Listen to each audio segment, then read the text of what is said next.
یہاں تک رکوع کمپلیٹ ہوا۔ تو آج کا جو یہ سبق ہے، اس رکوع میں خواتین کی عدت بیان ہو رہی ہے، اور جن کو طلاق دی گئی ہے ان کے ساتھ اب کیسا معاملہ کرنا ہے۔ اس کی کئی صورتیں ہو سکتی ہیں۔ ایک صورت یہ ہے کہ خاوند کا نکاح ہوا، مرد کا عورت کے ساتھ نکاح ہوا اور رخصتی بھی ہو گئی۔ رخصتی ہونے کے بعد کچھ عرصہ اس کے پاس رہی، پھر اس کو طلاق ہوئی، تو اس متعلقہ کی عدت پہلے بیان ہو گئی کہ 3 حیض ہے، اور اگر وہ حاملہ ہے تو وضع حمل ہے۔ اور پھر ہم نے پڑھا کہ وہ عورت جس کا خامند فوت ہو جائے اس کی عدت جو ہے وہ 4 مہینے اور 10 دن ہے۔ 4 مہینے 10 دن وہ اپنے خامند کے گھر میں رہے گی، اور اس عدت میں یہ بھی ہے کہ 4 مہینے 10 دن میں اگر وہ حاملہ ہے تو حمل ظاہر ہو جائے گا، تو اس وقت اگر وہ حاملہ ہے تو پھر وہ نکاح نہیں کر سکتی جب تک اس کا بچہ پیدا نہیں ہوتا۔ وضع حمل ہوگا، پھر وہ کہیں اور جا کے نکاح کرے گی، ٹھیک ہے۔ اور اب یہاں آج کے سبق میں ان عورتوں کے متعلق ہے کہ جس کا نکاح تو ہو گیا لیکن رخصتی نہیں ہوئی، نکاح ہو گیا رخصتی نہیں ہوئی، ان کی کیا عدت ہے یا ان کے ساتھ کیا سلوک کیا جائے۔ اس میں بھی 2 صورتیں ہیں۔ ایک ہے کہ نکاح ہوا اور حق مہر بھی مقرر ہوا لیکن رخصتی نہیں ہوئی، اس صورت میں کیا کرنا ہے۔ دوسری صورت یہ ہے کہ نکاح ہوا اور حق مہر مقرر نہیں ہوا اور طلاق ہو گئی، اس صورت میں کیا کرنا ہے۔ تو فرمایا لا جناح علیکم، تم پر کوئی گناہ نہیں، ان طلقتم، اگر تم طلاق دو، النساء، عورتوں کو، ما لم تمسوہن، کہ ابھی نہیں چھوا ان کو، یعنی رخصتی نہیں ہوئی ابھی اس عورت کے ساتھ جس کے ساتھ نکاح ہوا ہے، اس لڑکی کے ساتھ لڑکے کی خلوت نہیں ہوئی، وہ علیحدہ نہیں ہوئے، تو طلاق دینے کی نوبت آ گئی، تو اس وقت طلاق دینا جائز ہے، جائز ہے، لیکن اخلاقی طور پر ایک جو ہے وہ اچھی بات نہیں ہے۔ لیکن یہ ہے کہ اگر کوئی بھی مسئلہ بن سکتا ہے، اسلام نے، شریعت نے اجازت رکھی ہے، مثلا کوئی لڑائی جھگڑا ہو گیا، یا اور لڑکے کو کہیں اور وہ چاہتا ہے کہ کسی اور جگہ پر میں شادی کروں، اس سے نہیں کرنا چاہتا وہ، تو بہرحال اخلاقی طور پر تو ایک عورت کو یا اس لڑکی کے والدین کے لیے تکلیف دہ بات ہے، عورت کے لیے بھی تکلیف دہ بات ہے جس لڑکی کے ساتھ وہ ایک منسوب ہو گئی تھی ایک لڑکے کے ساتھ، اب اسے چھوڑا جا رہا ہے، تو تکلیف تو ہو گئی، ظاہر بات ہے۔ تو اسی لیے فرمایا کہ کیا کرنا ہے اس کے ساتھ، او تفرضوا لہن فریضہ، اور تم نے ان کا حق مہر بھی مقرر نہیں کیا، صرف نکاح ہوا تھا، نکاح ہونے کے بعد حق مہر بھی مقرر کیا جاتا ہے، اور وہ رخصتی کے بعد بھی ہو سکتا ہے، نکاح کے وقت بھی ہو سکتا ہے، بعض اوقات رخصتی کے بعد نکاح حق مہر جو ہے وہ مقرر کیا جاتا ہے شادی کے وقت، تو وہ نہیں ہوا مقرر، تو کیا کرو، وَمَتِّعُوهُنَّ، تو انہیں فائدہ پہنچاؤ، حق مہر تو نہیں دیا تھا تو اب انہیں طلاق دے رہے ہو تو کچھ دنیاوی فائدہ دو، انہیں کوئی پیسے دے دو، کچھ کپڑے دے دو، یا علی الموسع قدرہ، وسعت والے پر اس کی طاقت کے مطابق، ایک بندہ اس کا کاروبار بہت اچھا ہے تو وہ کوئی مکان دے دے، کافی سارے مکان ہیں اس کے، تو ایک مکان اس کے نام کر دے، یا ایک بندہ جس طرح آج کل کی سہولیات ہیں، گاڑیاں ہیں اس کے پاس کئی، تو ایک آدھ گاڑی اس لڑکی کو دے دے، کیونکہ ایک اس کے جذبات کو تکلیف پہنچی ہے، ٹھیک ہے نا۔ پیچھے میں بتا چکا ہوں خواتین کے مسائل چل رہے ہیں، تو یہاں بھی عورت کا ہی فائدہ ہے۔ اگر یہاں پر یہ دیکھا جائے کہ کیوں طلاق دینے کی اجازت کیوں ہے، نکاح کر لیے تو طلاق دینے کی اجازت نہ ہوتی، اگر زبردستی کی جائے، لڑکا نہیں مان رہا، پہلے نکاح ہوا تھا، اب والدین، لڑکے کے والدین زبردستی کرتے ہیں، یا لڑکی والے کہتے ہیں نہیں ہماری ناک کٹ جائے گی، ابھی رخصتی نہیں ہوئی، تم جو ہے نا پہلے یہ کام کر رہے ہو، تو یہ اچھا نہیں ہوگا۔ اگر زبردستی اس لڑکے کو نکاح کرایا جائے، زبردستی وہ مان تو جائے لیکن بعد میں وہ اس کے ساتھ ٹھیک رہے ہی نہ، تو اس سے بھی بڑے مسائل پیدا ہو سکتے ہیں۔ تو اس لیے بہرحال اجازت دی گئی ہے، لیکن ساتھ یہ کہا گیا ہے کہ اس کو کچھ نہ کچھ فائدہ دو، وسعت والے پر اس کے مطابق، اور جو اس کے پاس وسعت نہیں ہے، وہ غریب ہے، تو وہ بہرحال پھر بھی کچھ نہ کچھ دے، ایک سوٹ کپڑے کا دے دے یا کچھ پیسے دے دے، ایسے نہیں۔ اور یہاں ہمارے ہاں پتہ کیا ہوتا ہے، کوئی ایسا معاملہ بن جائے نا تو پہلے جو گفٹ دیے وہ جو ہوتے ہیں وہ بھی واپس لے لیے جاتے ہیں، ٹھیک ہے نا، یہ ظلم ہے، اور اس میں خواتین کردار ادا کرتی ہیں، خصوصاً وہی جو لڑکی والے کی طرف سے ہوتے ہیں، تو وہ جو پہلے کوئی کپڑے یا سوٹ وغیرہ کوئی گفٹ دیے ہیں جس کے ساتھ نکاح ہوا ہے، تو وہ بھی واپس کر دیے جاتے ہیں، جبکہ یہ شریعت کا مسئلہ یہ ٹھیک نہیں ہے۔ اخلاقی طور پر لڑکے کو چاہیے کہ وہ پہلے جو گفٹ دیے وہ تو پہلے تھے، اب طلاق دینے کے وقت بھی جتنی اس کی وسعت طاقت ہے وہ دے اس کو، متاعن فائدہ پہنچانا، یہ دنیاوی فائدہ، یہ کچھ بھی جتنا زیادہ دے گا اتنا اچھا ہے، بالمعروف، اور یہاں کہا کہ معروف طریقے کے ساتھ، اچھے طریقے کے ساتھ، یہ نہیں کہ جس طرح فقیر کو جو ہے نا وہ خیرات دی جاتی ہے اس طرح نہیں، خیرات سمجھ کر نہیں دینا، بلکہ معروف بھلے طریقے کے ساتھ، اچھے طریقے کے ساتھ ان کو دینا ہے، حقاً علی المحسنین، اللہ فرماتے ہیں جو نیک لوگ ہیں ان کا تو یہ حق بنتا ہے، یہی حق ہے ان کا۔ اور یہاں اس صورت میں عورت کی کوئی عدت نہیں ہوگی، ٹھیک ہے، کیونکہ پچھلے ہم عدت پڑھ رہے تھے، نکاح کے بعد رخصتی ہوئی، طلاق ہو گئی تو عدت 3 حیض، خاوند فوت ہو گیا تو عدت 4 مہینے 10 دن، عورت حاملہ ہے چاہے اس کا شوہر فوت ہو گیا ہے یا اس کو طلاق ہوئی ہے، حاملہ ہے تو عدت وضع حمل۔ اب یہاں ہے کہ نکاح ہوا، رخصتی نہیں ہوئی تو عدت کوئی بھی نہیں ہے، کوئی بھی عدت نہیں، اگلے دن ہی وہ کسی اور سے نکاح کر سکتی ہے، ٹھیک ہے۔ وَإِن طَلَّقْتُمْ، اور دوسری صورت یہ وَإِن طَلَّقْتُمُوهُنَّ، اور اگر تم طلاق دو، من قبل ان تمسوهن، اس سے پہلے کہ عورت کو تم نے ہاتھ لگایا، اس چھونے سے مراد جسمانی تعلق ہے، نکاح کے بعد خاوند اور بیوی کا جو تعلق ہوتا ہے وہ نہیں ہوا، یعنی رخصتی نہیں ہوئی، وقد فرضتم لهن فریضہ، اور تم ان کا حق مہر مقرر کر چکے ہو، یہ دوسری صورت ہے، حق مہر مقرر ہو گیا تھا، مثلا 10 لاکھ ایک بندے نے اپنی بیوی کا جس سے نکاح ہوا ہے، نکاح کے وقت وہ 10 لاکھ حق مہر مقرر کیا اور وہ دے دیا اس کو، اب وہ اس کے ساتھ شادی نہیں کرنا چاہتا، رخصتی نہیں کرنا چاہتا، وہ کہتا طلاق دیتا ہوں میں، تو یہاں بھی وہ پیچھے والی بات مجبور نہیں کیا جائے گا، بہرحال اسے کہا جائے کہ اچھی بات نہیں ہے، اخلاقی طور پر ایک لڑکی کے ساتھ تمہارا ایک نسبت ہو گئی ہے، اب سب خاندان والوں کو پتہ چل گیا، اعلان ہو گیا، نکاح ہو گیا، تو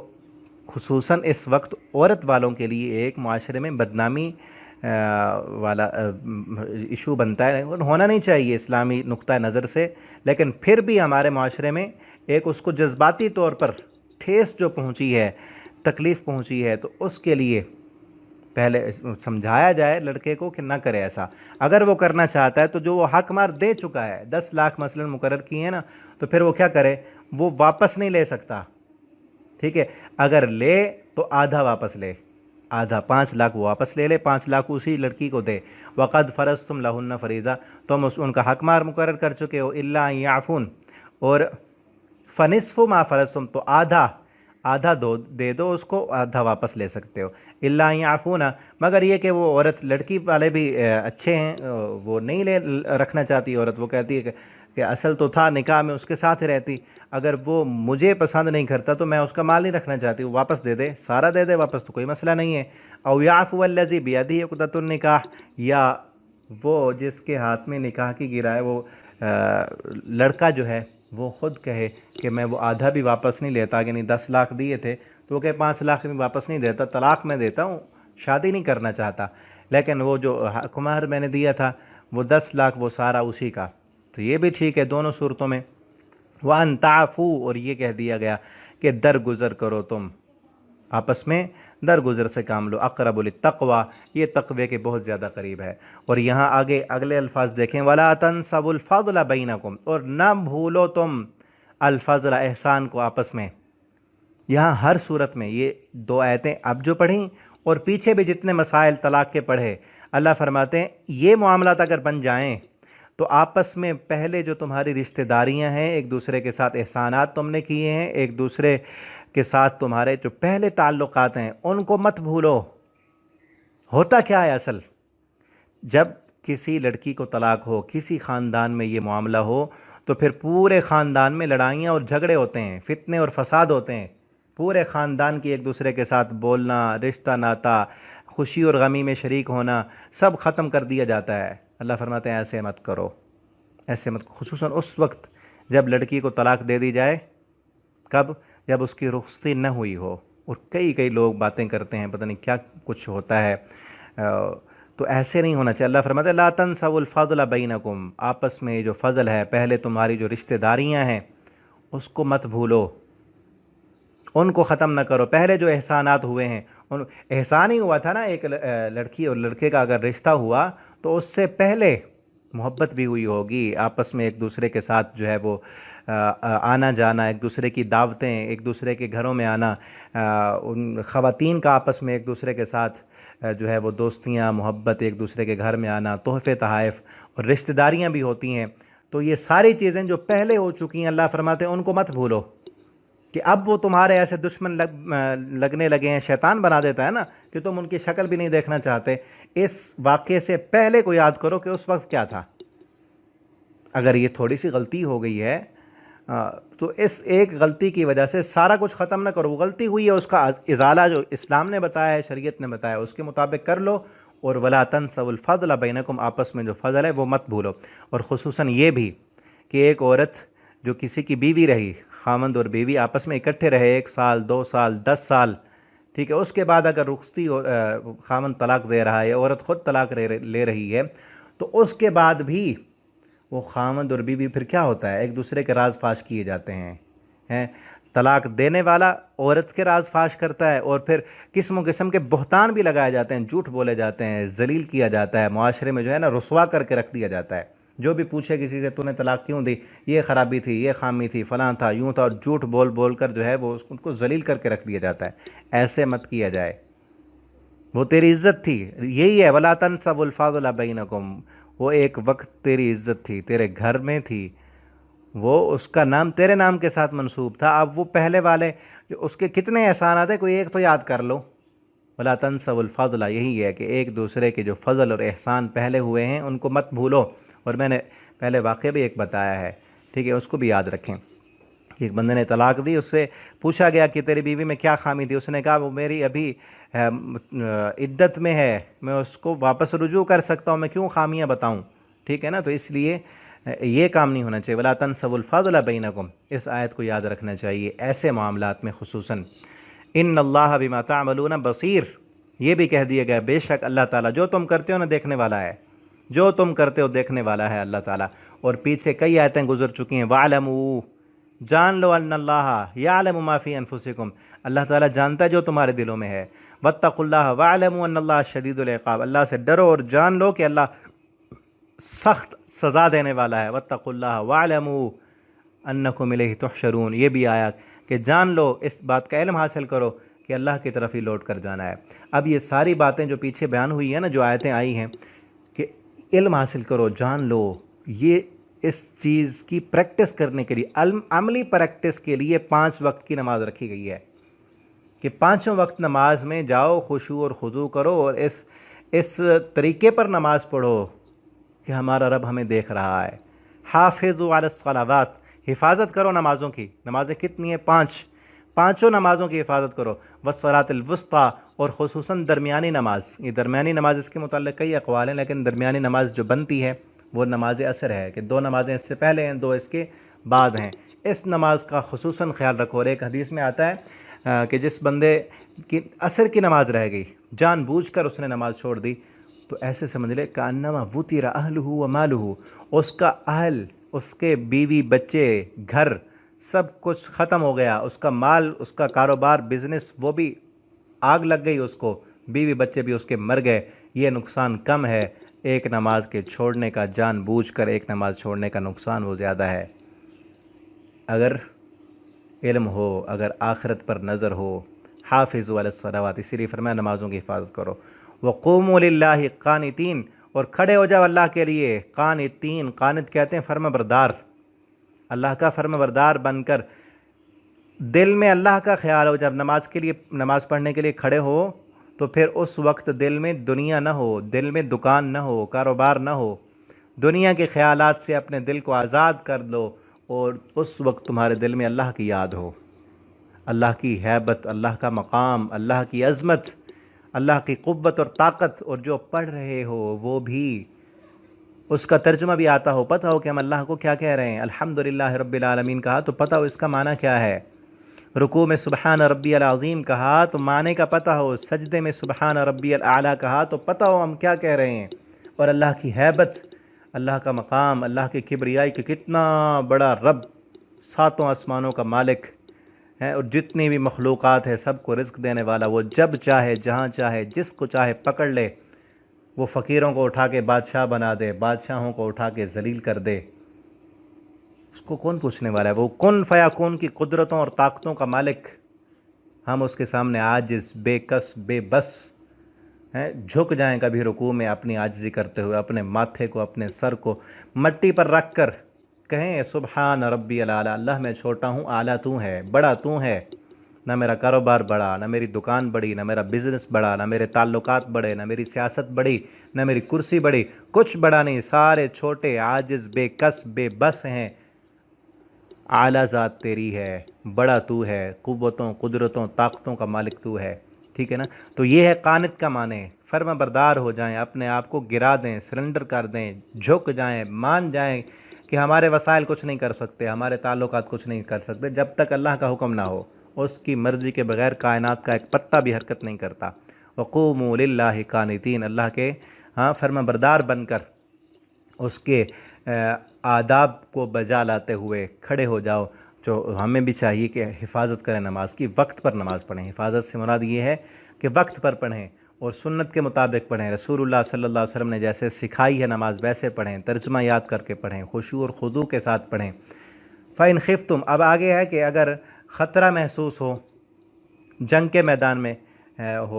جہاد ہو رہا ہے، تو اس وقت کیسے نماز پڑھنی؟ تو اس کے احادیث میں کئی طریقے آئے ہیں، 6-7 طریقے ہیں کہ مختلف اوقات میں، کبھی ہوتا ہے کہ دشمن سامنے ہے، کبھی سائیڈ پر ہے، کبھی پیچھے ہے، اور کبھی جا رہے ہیں تو کیسے نماز پڑھنی، تو وہ طریقے احادیث میں موجود ہیں۔ یہاں ہے کہ فرجالاً اور رکبانا، جیسے بھی ہو، تم چل رہے ہو، چلتے چلتے نماز پڑھ لو، نیت کر لو، نیت کرتے وقت یعنی جب ارادہ کی، نیت اصل دل کے ارادے کا نام ہے، کہ اس وقت کعبہ کی طرف منہ کر لو اور ہاتھ باندھ لو، پھر جس طرف جانا ہے اسی طرف منہ کر لو، اور دل کے ارادے سے نماز پڑھتے رہو، رکوع اور سجدہ وغیرہ جسمانی جو حرکات ہیں وہ نہیں کرنی، کیونکہ تم نے پہنچنا ہے دشمن تک۔ اگر نماز پڑھتے ہوئے جماعت کراؤ گے تو ہو سکتا ہے کہ تم نماز میں مشغول ہو جاؤ، دشمن سر پہ آ جائے، یا جہاں پہنچنا ہے وہ نہ پہنچ سکو، مشن ناکام ہو جائے۔ لیکن ساتھ یہ ہے، آگے آئے گا سورہ نساء میں بھی، ساتھ یہ ہے کہ چھوڑنی نہیں نماز، ایسی حالت میں، ایسی کیفیت میں کہ جب جان جانے کا خطرہ ہے، دشمن سامنے تیر تلوار اٹھا کے کھڑا ہے، اس حالت میں بھی اللہ فرماتے ہیں نہیں، نماز پڑھنی ہے۔ اس میں یہ ہے، آگے آئے گا سورہ نساء میں، کہ 2 جماعتیں بن جائیں، ایک جماعت دشمن کے سامنے، ایک اللہ کے سامنے، کہ ایسی صورت میں بھی اللہ کو یاد کرو، اصل فتح دینے والا تو رب ہے۔ تو یہاں ایک غور کی بات یہ ہے کہ ایسے حالت میں بھی جہاں اسلام کے مٹنے کا، جان جانے کا خطرہ ہے، دشمن سامنے ہے، وہاں بھی نماز معاف نہیں ہے، تو پھر کون سی حالت ہو سکتی ہے کہ جس میں نماز معاف ہو؟ ہم تھوڑا بہت دعوت ہے تو نماز معاف، شادی آ گئی تو نماز معاف، عید ہے، خوشی ہے، نماز کی چھٹی، ایسے نہیں، کوئی بھی حالت و کیفیت۔ صرف اسلام نے جو صورتیں بتائی ہیں، مثلا عورت کے لیے جو پیچھے مسائل ہو رہے ہیں، بیان ہوئے ہیں، وہ ایام مخصوصہ میں ہے،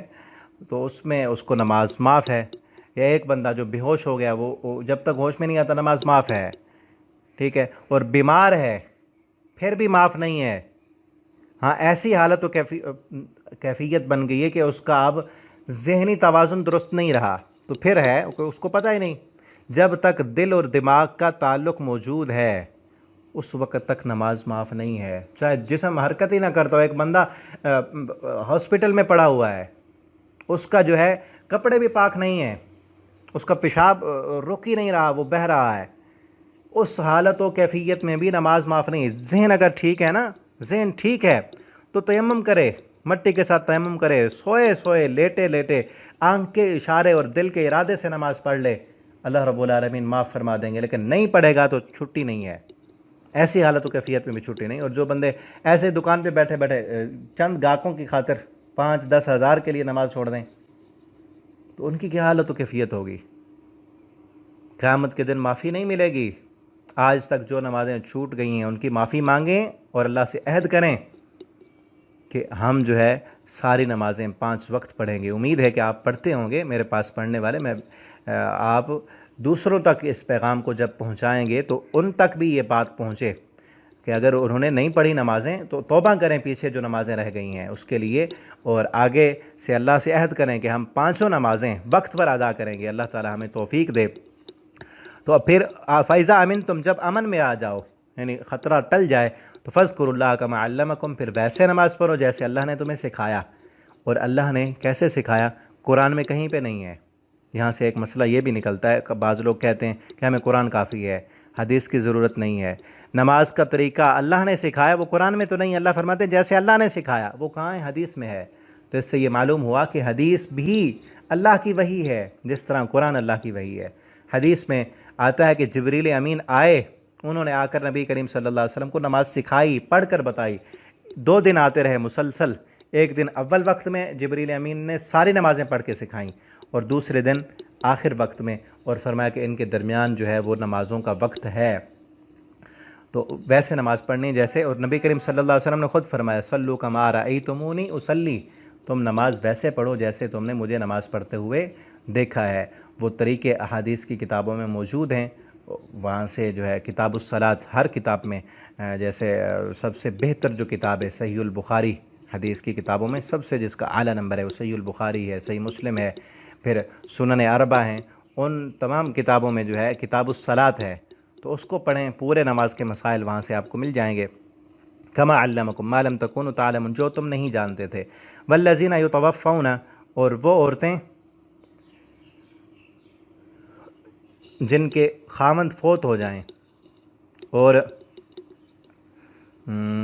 والذین یتوفون، اور وہ لوگ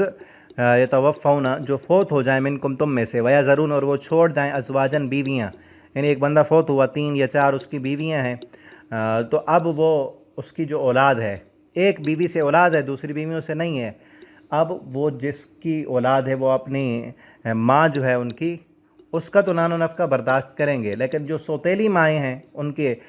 والد کی بیویاں، دوسری بیویاں، ان کی اولاد ہی نہیں، وہ ان کو جو ہے وہ نہیں رکھیں گے اپنے پاس۔ تو اللہ فرماتے ہیں خامند کو چاہیے فوت ہونے والے کو اس کے لیے کوئی وصیت کر دے، یا جو اس کی اولاد ہے، اس کے وارث ہیں، ان کو کہا جا رہا ہے کہ متاعن، ان کو بھی فائدہ پہنچاؤ، الی الحول، 1 سال تک، 1 سال تک وہ اپنے شوہر کے گھر میں رہیں گی، ان کو مت نکالو۔ فَإِذَا خَرَجْنَا، اگر وہ خود چلی جائیں، خود نکل جائیں کہیں اور، وہ نکاح کرنا چاہتی ہیں، تو اپنے نفس کے لیے، اپنی ذات کے لیے جو بھی وہ فیصلہ کریں اچھے طریقے سے، تو تم پر کوئی گناہ نہیں ہے۔ واللہ عزیز الحکیم، اللہ تعالیٰ غالب اور حکمت والا ہے۔ اور ایک بات یہاں یہ یاد رکھیں کہ یہ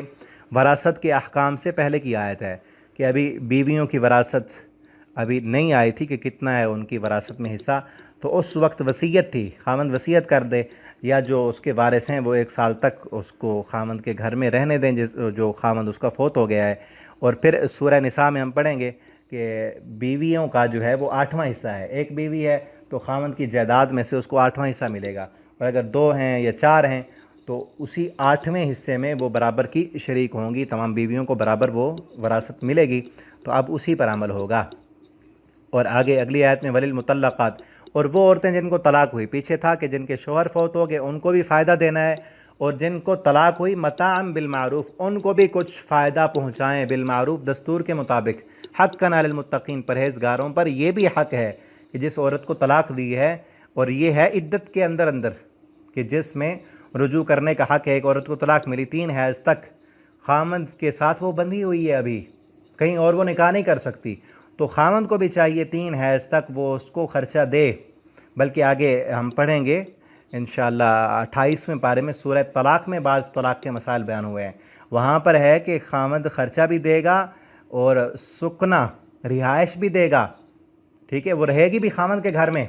یہی جو شرعی طریقہ ہے طلاق دینے کا، اس کے مطابق اگر چلا جائے نا تو پھر بہت ہی کم طلاق ہوگی، بہت ہی کم ہوگی۔ شرعی طریقہ کیا ہے؟ طلاق دینے سے پہلے شرعی طریقہ یہ ہے کہ خامند جب طلاق دے اس وقت عورت حیض کی حالت میں نہ ہو، عورت حیض کی حالت میں نہ ہو، وہ طہر کی حالت میں ہو، پاکیزگی کی حالت میں ہو، اور پاکیزگی کی بھی وہ حالت و کیفیت جس میں اس شوہر نے اپنی بیوی کے ساتھ جماع نہ کیا ہو، جسمانی تعلق قائم نہ کیا ہو، اس طور میں اگر عورت کا جو ہے وہ اس کے مینسز کے ایام ختم ہوئے اور پھر وہ پاک ہوئی، خامند نے اس کے ساتھ ہم بستری کر لی، جسمانی تعلق قائم کر لیا، تو اب اس طہر میں وہ طلاق نہیں دے سکتا۔